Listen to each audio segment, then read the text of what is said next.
காட்டு தாக்குதலில் காயமடைந்த மூணார் கன்னிமலை டாப் டிவிஷனை சேர்ந்த தம்பதிகளுக்கு இனியும் அரசின் உதவிகள் கிடைக்கவில்லை என்ற புகார் எழுந்துள்ளது.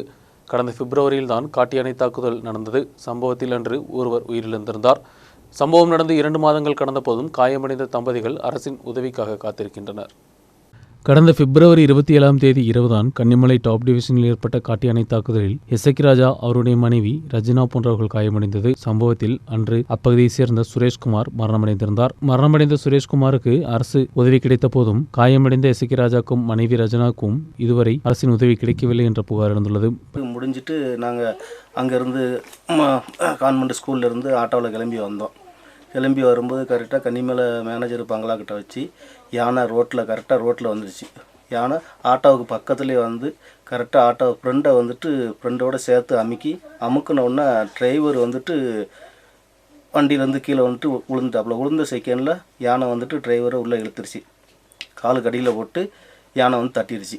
நான், என் பாப்பா, என் வைப்பு 3 பேரும் வண்டிக்குள்ளே இருந்தோம். வண்டிக்குள்ளே இருக்கும்போது நான் கையெடுத்து அப்படியே கும்பிடும்போதும் பார்த்தீங்கன்னா அந்த லெஃப்ட் கண்ணை வச்சு நீ ஒரு சைஸாக பார்த்துக்கிட்டே இருந்து பின்னாடி ஆட்டோவுக்கு பின்னாடி தார்பாயோடு சேர்த்து அமுக்குனதெல்லாம் என் மனைவிக்கு காலில் ஃப்ராக்சர் ஆகிடுச்சு எலும்பு.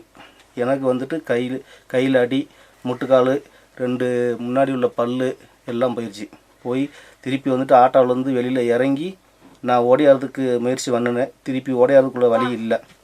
2வது யானை கொஞ்சம் டிரைவரை காலுக்குள்ளே தட்டி முன்னாடி போனோடனே நான் தேலைக்கு அடியில் இறங்கிட்டேன். இறங்கும்போது அதுக்கு முன்னாடியே வண்டிக்குள்ளே வச்சே பல் எல்லாமே விழுந்துருச்சு. திருப்பி ஆளுகளை கூப்பிட்டு எப்படியா யானையை கலைச்சிட்டு பாப்பாவும் பொஞ்சாதி எப்படியா வண்டிக்குள்ளேருந்து வெளியே எடுத்துடணும் அப்படிங்கிறத முயற்சி பண்ணோம். அப்புறம் அதுக்கு முந்தைய ஆளுங்க எல்லாம் ஓடியாந்தோன்னா ஜீப்புக்காரங்க ஜீப்பு வந்துச்சு.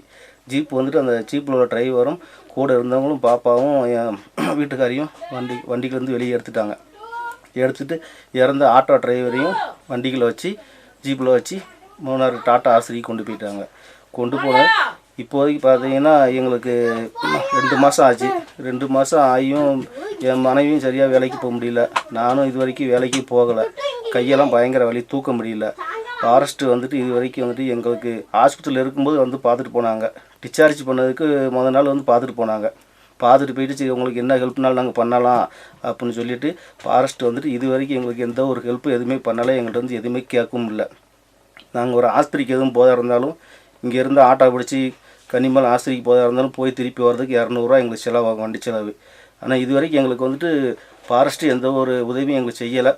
ரொம்ப கஷ்டமாக இருக்கும். நாங்கள் போகிறதுக்கு எங்கேயும் வெளியில் போகிறதுக்கோ ஆஸ்பத்திரிக்கு போகிறதுக்கோ இப்போ கையில் இருந்த பைசா எல்லாமே எசக்கி ராஜாவின் கால் முட்டிலும் பல்லிலும் காயம் ஏற்பட்டது. மனைவி ரஜினாவின் காலிலும் காயம் ஏற்பட்டது. சம்பவத்திற்கு பின்பு இருவரும் சிகிச்சையில் இருந்தனர். இப்போதும் தொடர் சிகிச்சை கொடுக்கப்பட்டு வருகிறது. தோட்டத்தில் வேலைக்கு செல்லும் போதும் உடல்நிலை பாதிப்பு ஏற்படுவதாக தம்பதிகள் தெரிவித்தனர். குழந்தைகளின் தேவைகளுக்கும் குடும்ப செலவுகளுக்கும் பணமில்லை. அதனுடன் தொடர் சிகிச்சைக்கான பணமும் இல்லாமல் உள்ளது. காட்டு தாக்குதலில் காயமடைந்தவர்களுக்கு கொடுக்க வேண்டிய அரசின் நஷ்டஈடு இனியும் தாமதிக்காமல் தங்களுக்கு கிடைக்க வேண்டும் என்ற கோரிக்கை இவர்கள் முன்வைத்துள்ளனர்.